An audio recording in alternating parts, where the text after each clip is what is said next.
this is going to work. Let's see. We should be good to go. Yeah, the usual. Perfect. Okay. It's good to be back. I haven't done one of these in probably 6 weeks, 2 months, I don't know. Jacob's been taking these over for me, which has been nice, but I did miss the thrill of talking live to everyone. So what I thought we could do this week is something a little bit different than what Jacob and I have done together in the past. So previously I've done some live building of bots, which have been quite popular. I think we've managed to build a couple of playlists around quite common chatbot use cases like lead generation, customer service, events, that type of stuff. So if you want to go and check that out, you can. We basically did, or I did, 5, 6, 7, 8 lessons on each of those to really go through step by step and build the bot from start to finish, which has been quite cool. But for this one, and then Jacob took over, and he's been doing some really cool in-depth videos or in-depth live stream on some of our key features.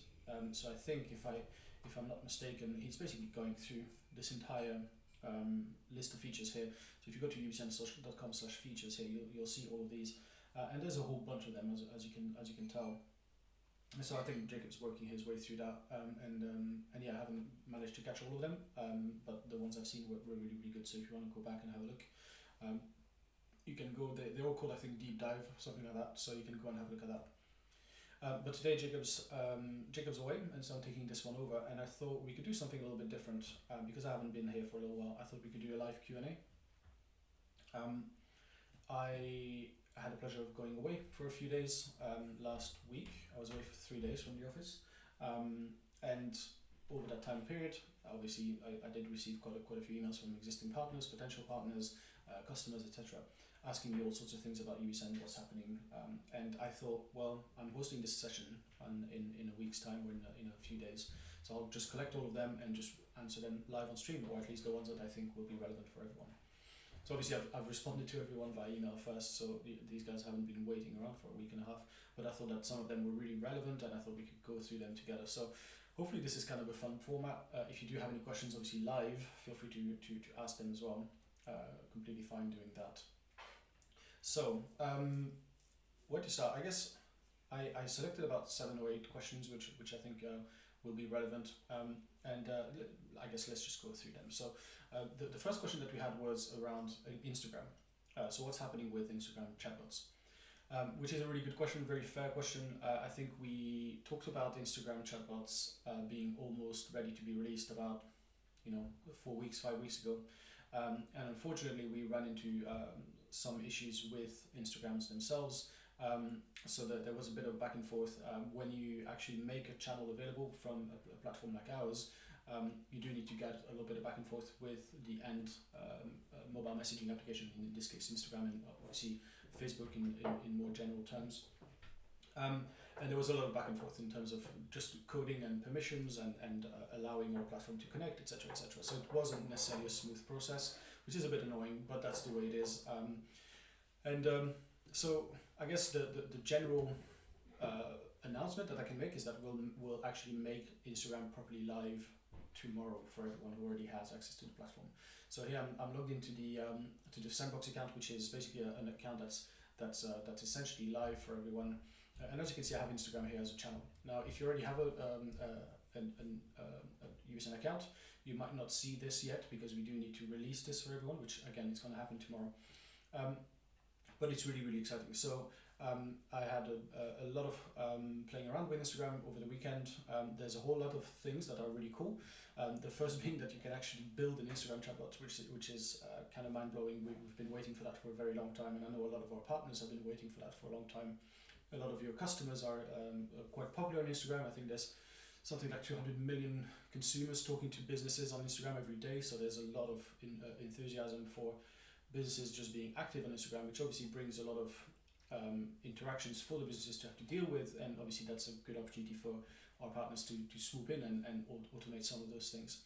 But not just that, there's a whole lot of a whole lot of opportunities to also make Instagram just more lively, I guess, for your customers or for your customers' customers.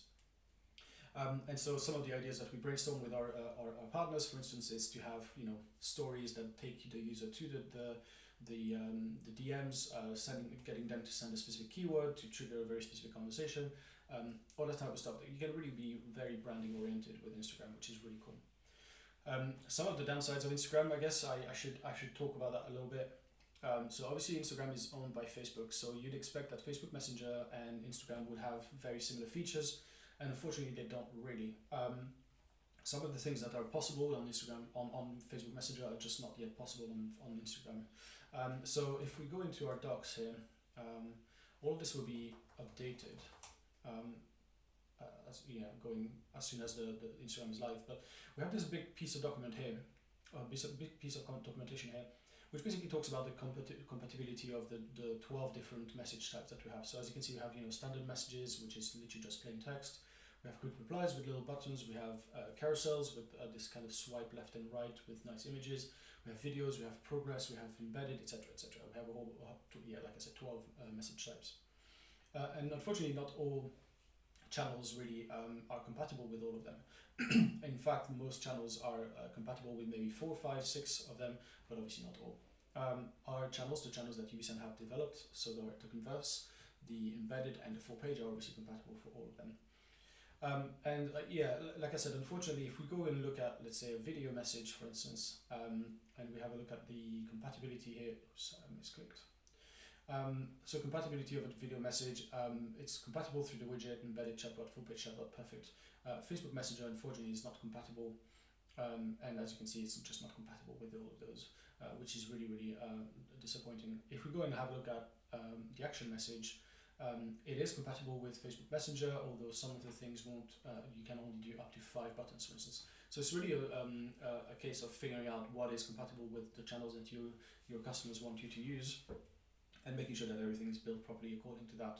And unfortunately, action messages, for instance, is a good example of something that's compatible for Facebook Messenger but not yet compatible for Instagram.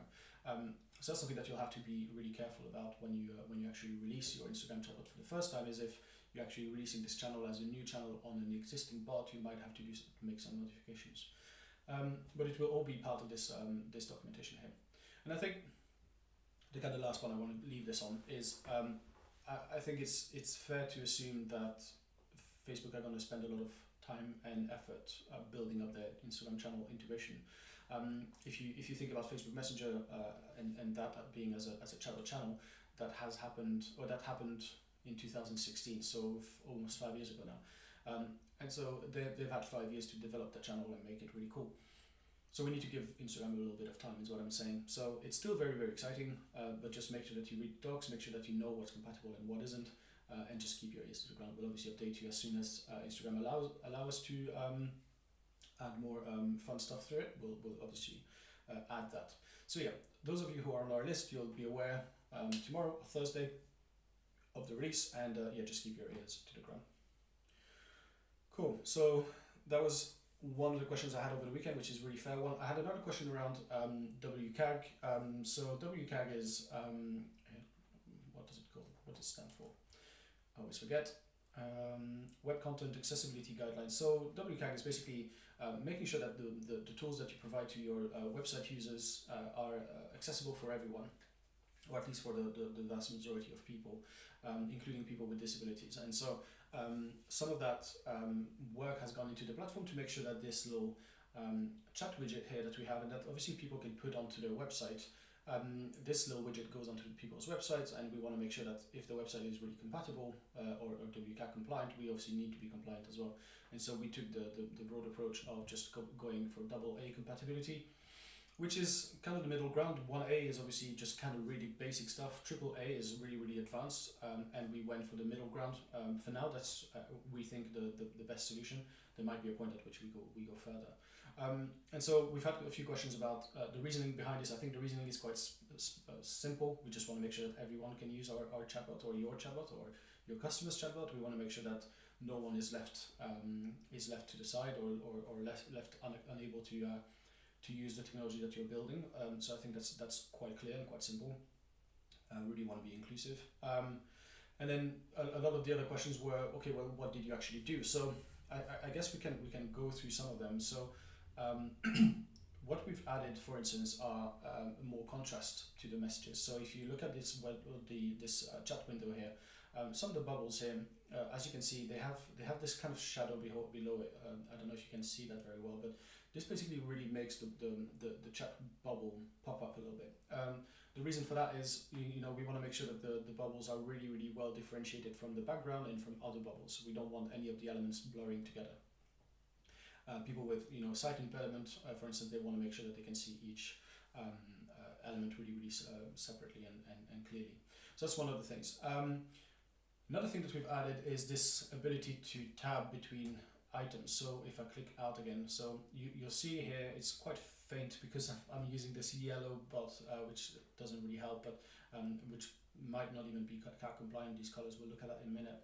But you can see that the bell icon here is highlighted, and if I tab, now the little cog icon is highlighted, now the little connect icon is, etc. Now the chat windows, the bubbles, sorry, and finally the input field here, and then finally I can tab to the send message, to the send icon here, and it sends the message. And so what we've seen here is basically making sure that people who may not have access to a mouse or the ability to use a mouse, they can still use the bot using just the tab and the keyboard. So that's one of the big things that we've added. What else did we add? We've added more contrast on things like buttons. We've added more checkboxes to make sure people don't reset their bot without really looking. So there's all sorts of things that went into it. I think it's just something that we're generally proud of. It's been a long time coming. It's been a long time in the works, and I think if you, like us, work with a lot of large organizations or maybe even councils or government bodies, etc., a lot of our partners do deal with that in their various regions of the UK or even in the US. When you deal with these kind of large organizations or government organizations, you do need to make sure that you are WCAG compliant, because obviously you're going to reach a lot of people and we want to make sure that everyone's included. And so if you are a partner and you're just discovering this is really something that you really want to shout to your customers about, because that's just going to show how inclusive you are, and it's going to make them really feel better about putting this new technology on the website. Obviously this is only for the channels that we have full access to. So again, if we go into the channels, we have the Converse widget, which is the one we just looked at. We have the embedded widget, which is the same kind of widget, but just put into a script tag, so you can put it anywhere on your website. Again, another thing here that we change is this kind of contrast here behind the buttons. It's just a lot clearer that this is a button and not just gray on gray or anything like that. So this one we have control over as well, and then obviously the full page chatbot, which we have control over as well. So all of that has been changed to follow the I'm going to remember it, web content accessibility guidelines. There we go. All right, cool. So hopefully that all makes sense. Cool. So I had a couple of cool questions about goal setting for chatbots, and it's kind of timely because I did write an article. I'm going to go and show you to you now. I did write an article. I was in the midst of writing this article, this blog post on goal setting for chatbots, and this is really a long article, a pretty intense guide on how to do things. So obviously, just go and have a read through it. I think if you're setting up bots for your customers, you'll want to know how to do this. It's a really major part of building a bot. You don't just want to dive in and build the solution and just hand it over and that's that. You want to make sure that you can justify, the reason for building the bot, which is, there has to have been some sort of challenge that your customer is dealing with. But also you want to be able to measure, the impact that your solutions has had, to make sure that you've already done a good job, but also to make sure that you can justify future jobs. So if you're a chatbot implementer or if you're a white label partner of ours, you want to make sure that you don't just have one sale and one kind of income. You want to make sure that you can keep building, keep improving the bot so that you can obviously grow your revenue through the various customers. And all of this is done through goals. And I think the one question that I had more specifically was, how do you measure or how do you set goals for a customer service chatbot? And there's a few thoughts that we went through with this particular customer. And again, it's kind of broken down in this blog post. But one of the things that we have within the platform, which is interesting, is, well, we have two big features that I want to show you.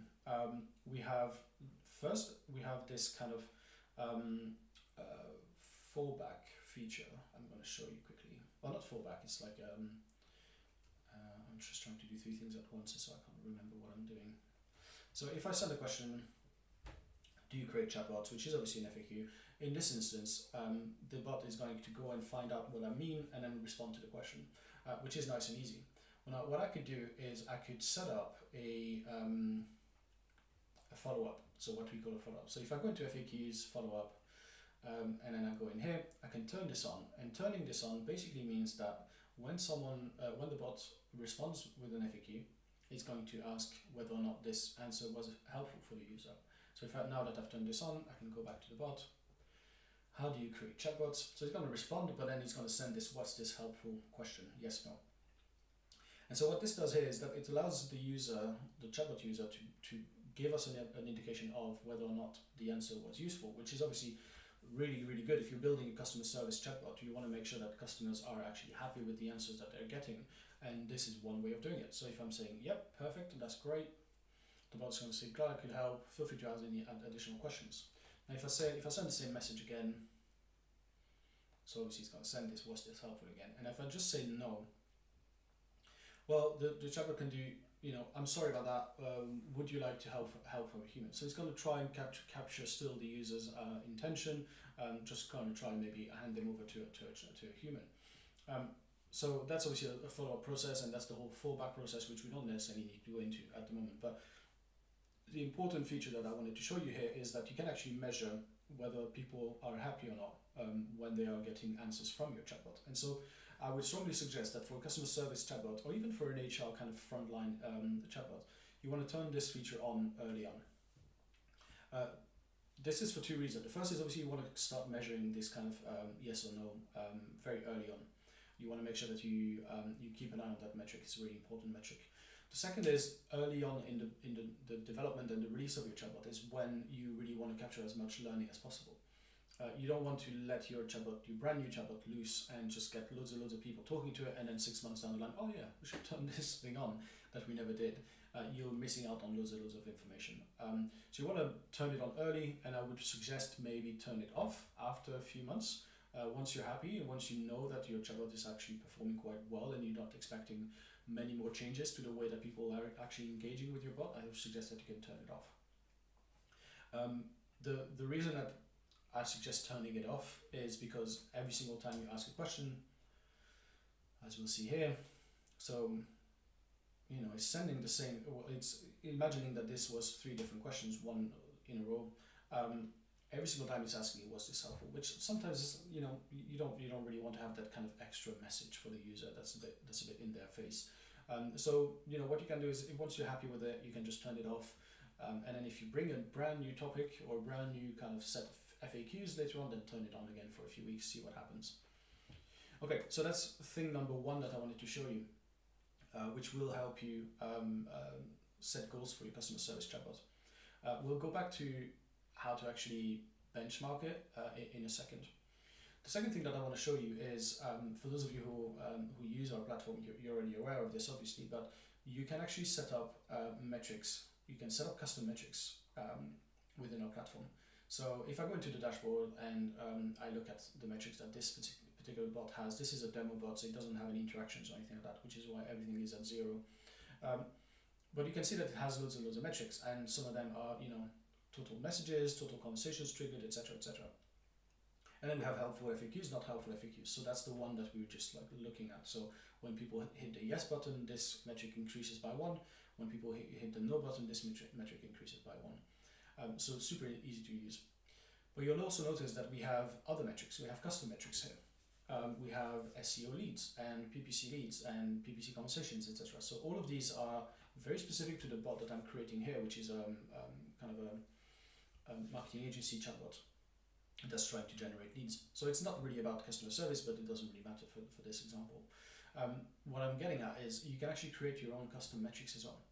And so for a customer service chatbot, maybe the particular example I was dealing with was a bot being built for a UK-based city council, and that chatbot needs to help all sorts of citizens across all sorts of different topics.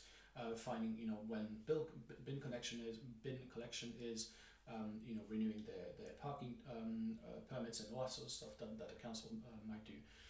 And so, depending on what the goal of the bot specifically is, you could actually create metrics that revolve around these specific interactions. So if the number one goal of your bot is to help citizens renew their parking permits, then what you'll most likely have is a few FAQs around the parking permit situation, and then you'll most likely have a builder, kind of a built-out conversation, an entire conversation around renewing your parking permit. So it might be where do you live, what kind of car do you have, how many permits do you want. Then it finishes with a payment process maybe, and then it just says some sort of thank you at the end. And so what you might want to start tracking is, okay, how many people are actually going through this process, because that's really what we want to know. We knew that before, 600 people a week were calling us to do this over the phone, using a lot of our human resources, which we don't really want to allocate to that because it's a very boring and repetitive process. They could be better used elsewhere in the process. So before, 600 calls a week where we dealt with the parking permit renewal. Now, after, how many interactions does the chatbot take over? 475 the chatbot does now, and so only 125 left for humans to actually take over. Perfect. That's really, really, really valuable to know. The only way to do this, or the super simple way to do this here, is just on this previous to last step of the conversation. In transition, track a metric here. So when the user goes from the final step, which might be the payment, all the way so the previous to final step, which might be the payment, to the final step, which is this thank you step. In that transition, we're going to increase that metric to say, perfect, another customer that the chatbot has helped. You can create as many custom metrics as you want as well, which is great. So if your chatbot is there to help with parking permits and bin connection, and I can't think of anything else to say about a council right now, but whatever it is, so you might have 10, 15, 20 conversations that the chatbot is built to help. You can create one metric or two metrics or three metrics per conversation. So you're absolutely not limited for that. So that's another way of looking at it. So you have the two really big ways of looking at it. You have the FAQs, which is these kind of really quick back and forth answers, question and answers between the user and the bot. You can absolutely measure the impact of that with your yes/no kind of follow-up. Super simple. And then two, custom metrics that you can latch on to these conversations that you're building, which might be about or should presumably be about the big things that you want your chatbot to handle. In terms of actually setting, in my article, I talk about what many marketers will be very specific aware of, but smart metrics or smart goals. So we really want to be specific, measurable, aspirational, realistic, and time-bound. And so that's all about, you have 600 calls a week about parking permits. What you'd like to have is the chatbot to handle 350 of them a week. So that's super specific because it's 350 parking permit conversations. So that's very specific. It's measurable because it's 350, super simple. It's aspirational because it's more than 50% of what you currently get. So that's quite nice if you want to start with over 50%. It's quite a good goal to have. It's realistic. It's not 100%. It's not 100% within 2 days. It's over 50% in maybe 4 weeks or 6 weeks. And then it's time bound. So I didn't do the time bound bit. So that's a great reminder. So 350 parking permits over after the first 8 weeks of releasing the bot. Perfect. So that's a really good goal. Unfortunately, for that kind of goals that are really, really specific to your bot, I can't really give you any pointers on what to actually make that goal. Maybe that council has 600 a week and that other council has 5,000 a week, and so obviously the goals will be very different. Your customer might have very, very different requirements here. What I can give you a bit of an idea of and actually give you a bit of a tip around is this helpful, not helpful FAQs metric. So if you remember, the user sends a question, the bot responds to the question and then sends, was this helpful, yes or no? In theory, super simple. Look at all of the people that say yes and all the people that say no, and obviously if the yeses win, you're quite good. You probably want to aim for like 80-85% yeses and 15% no's. That would be nice and simple if we lived in an ideal world, but unfortunately we do not. And what tends to happen from experience is that most people will only will interact with this yes or no feature when they want to say no. So let's say here my question was, do you create chatbots? And then we're excellent chatbot builders. That's the answer.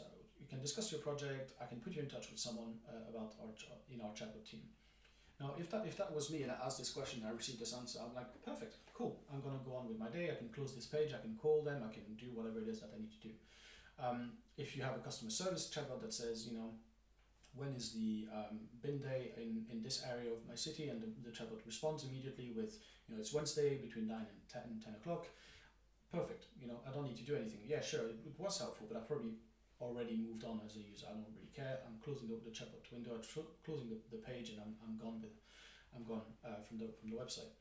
And so that's just general human behavior, obviously. Now, if I send, when are the bin days in this area of the city, and it just says, to order a parking permit, call this number, then obviously that's not helpful. And so what I'm going to do at that point is obviously be quite skewed to be able to just click the no button and try again, or have maybe talk to a human. And so what you can obviously see coming a mile away is that the no's will very often outweigh the yeses, because it's just human nature to just not click yes when you're actually being helped, but to click no when you're not being helped, or when you're just being frustrated. And so all this to say that if you are starting to measure your customers' chatbot's performance through these helpful, not helpful FAQs, I would strongly suggest that you should aim for 35 to 40% of yeses, as opposed to what you might have expected of an 85% of yeses, just because that balance needs to be thought about. Obviously, it's completely. This is based on my experience and my partner's experience, the 35 to 40%. Yours might be completely different. You might be dealing with users that are super helpful and just click yes all the time, and that's perfect. But I would, if you're the implementer of the bot, or if you're a white label partner of ours, make sure that you manage your customers' expectations in terms of the helpful and not helpful FAQs. I think that's a really important point to make early on in the definition of the goals and all of that. Okay, cool. So that was helpful, hopefully. What else do I have? So I have an interesting question about pricing bots, which I think is an interesting one. It's something that we should certainly touch on. We have obviously a very so I'm just going to go to the main page. So we have a partner program which is really popular. I think we're probably one of the only chatbot platforms out there to do such a partner program, and it's heavily targeted at marketing agencies trying to add chatbots to their list of services, as well as companies that want to get into the chatbot market as a chatbot agency from the ground up. So we have three plans. We have affiliate, implementers, and white label. We're mostly going to focus on implementers and white label, because these two really dictate how much they're going to charge their customers to actually build a bot, because these two type of partners actually build bots themselves. And obviously the kind of key question is, well, okay, I can charge whatever I want, but how much should I charge? And the short answer is I don't know. The short answer is kind of up to you. There's really generally two streams of revenues that these partners can get.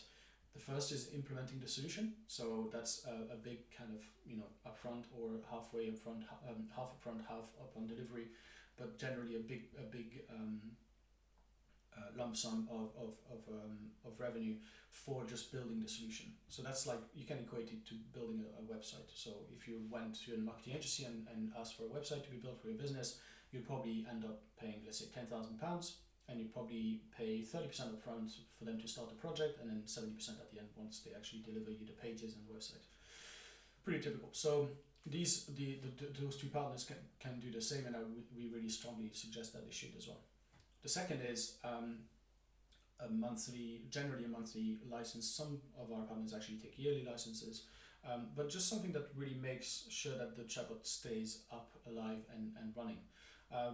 We obviously charge that as well. So if a customer came to us directly and asked us to build a solution from the ground up for them, we charge them for the implementation, and then we charge them, of course, for the license. And as partners, you also have the luxury of doing that as well. And then I said two, but there's really three. There's often a maintenance package or a maintenance fee that our partners like to implement as well. This is a recurring a monthly cost that basically gives their customers maybe 4 hours of their time a month to improve their chatbot.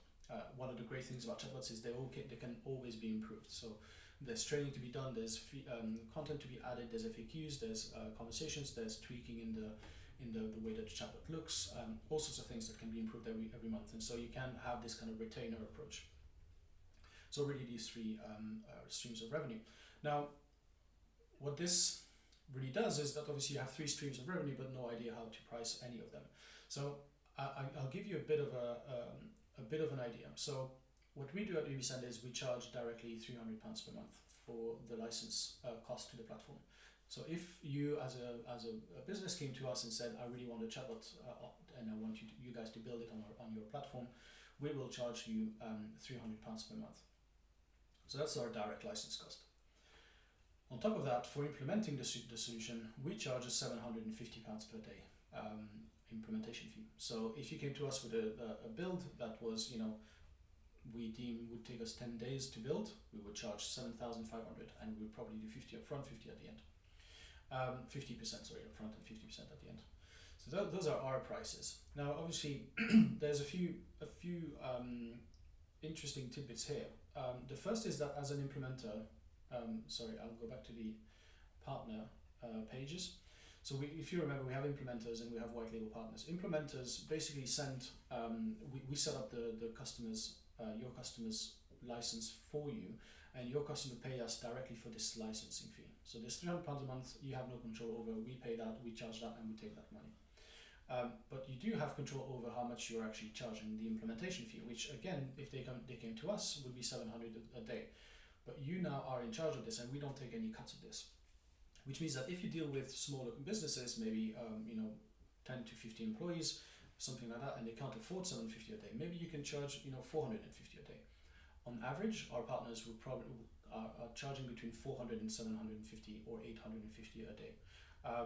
Generally, if they go over our price, it's because they want to have enough margin to be able to pass on the work to us if they can't really handle all of it, and still make a tiny profit. But generally, what we see is between 400 and 850 a day. So that's one kind of piece of information for you as far as pricing your bot. The second kind of interesting thing is that as white label partners, that's kind of a different ballgame. White label partners basically get an entire platform under their brand. So this is all ubisend branded. So if I go into the demo here, you'll see powered by ubisend. This little sidebar here is purple, like our purple. These little icons are our purple, etc. You can still design the chat window to be whatever it is that you'd like it to look like, but most of the design on the platform look like ubisend branded. But white label partner, which obviously I cannot show you any of them because they're white labeled, they have their own chatbot platform. It goes on their website, like bots.mywebsite.com. It has this kind of sidebar here, is their colors. It doesn't have any of that footer that says powered by ubisend, none of that. It's their business. And because of that, we charge these partners a monthly fee to maintain that platform, which we don't need to talk about right now. But what we do, what does happen is we therefore allow the white label partners to have more control over their pricing, including being able to price this monthly recurring fee for the license. So whilst we would charge £300 a month for a white label for direct customers to come to us, we charge our white label partner directly £50 per month for a license, which means that between £50 and £300 a month, there's £250 there that they can turn around and use as margin to sell to their customers. Now, what we found with those guys is they tend to resell their licenses, so the £50 per month, at a margin of 70 to 120%.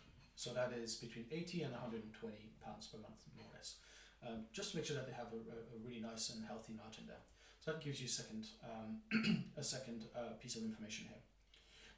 So we have the monthly cost, the implementation cost. We have the monthly cost, and then now the maintenance / retainer cost.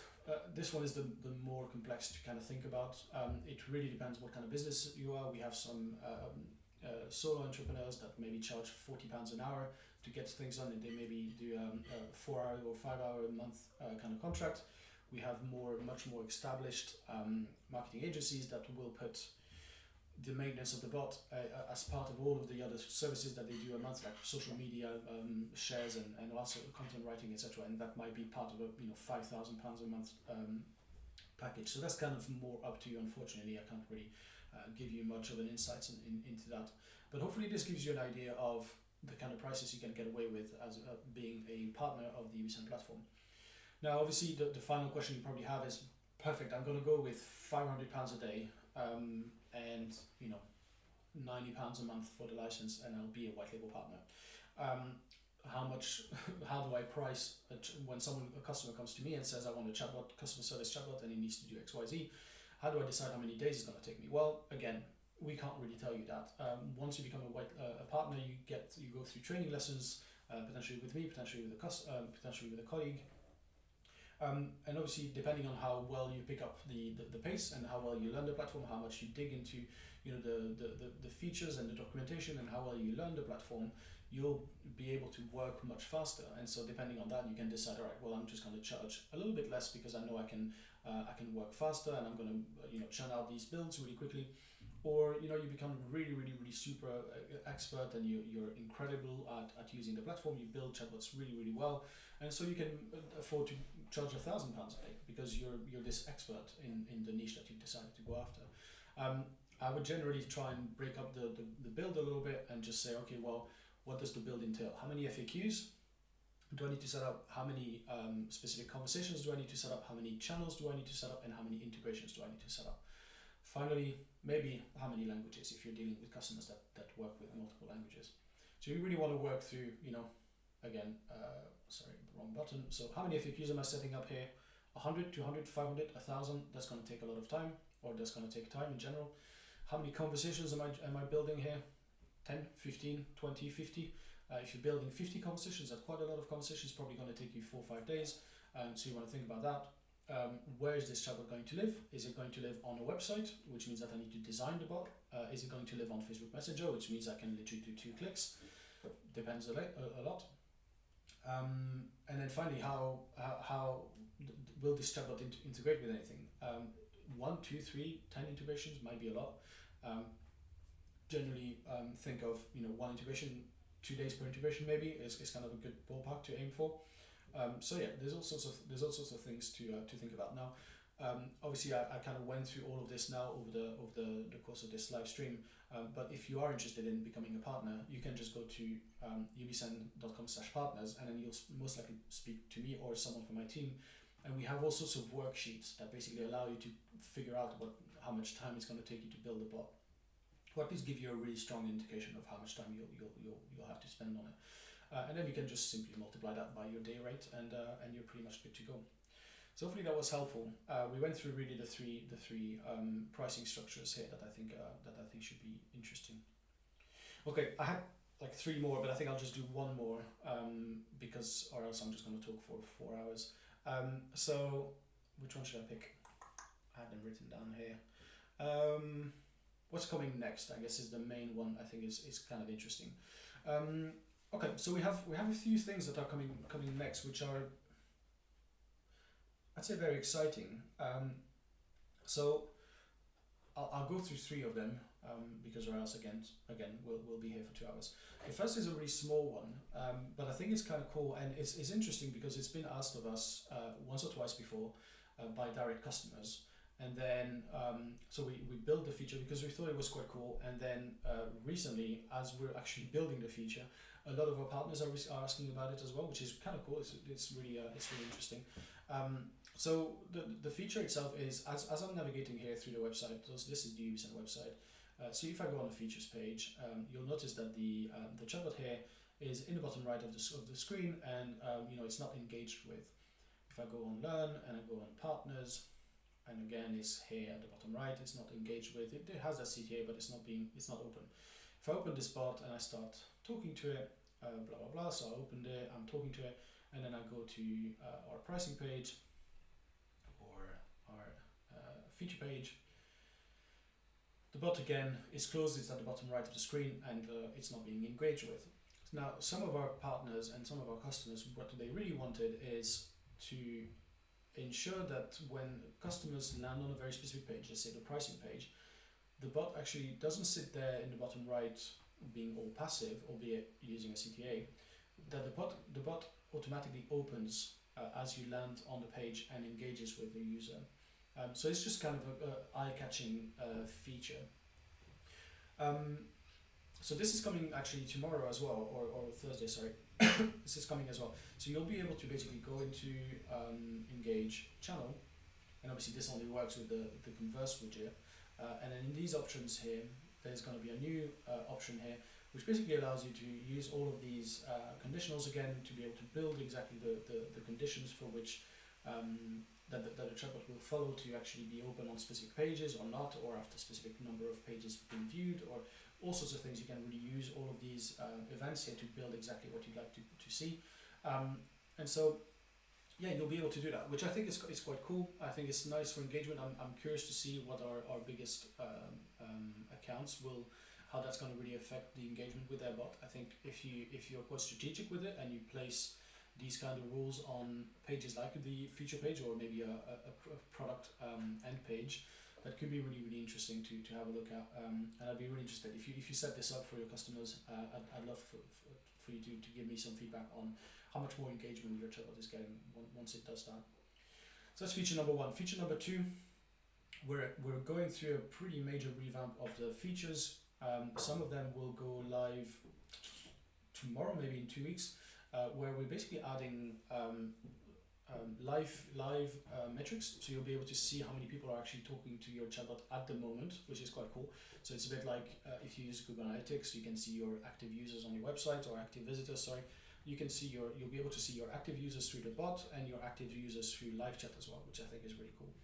But generally, we're revamping a lot of the metrics, just to kind of centralize a little bit what we've done. This kind of dashboard and the metrics we've built have been built for many years now, and it's time to kind of have a bit of a cleanup and try and be a bit more organized in the way that we present those, because there's a lot of them. And so, yeah, we're working through that. We're working through adding metrics around sessions as well. So how long is a specific session? How many sessions per user? Again, quite inspired by what you'd find on the website analytics kind of dashboard. So I'm really excited about that. We obviously have Instagram coming up, so we talked about that at length. And then finally, the kind of the big thing we have coming up, which I'm not going to tease too much about, is the new chatbot builder, or the conversation builder rather. So at the moment, the conversation builder is this kind of big table here with each line item here is one conversation, which is fine.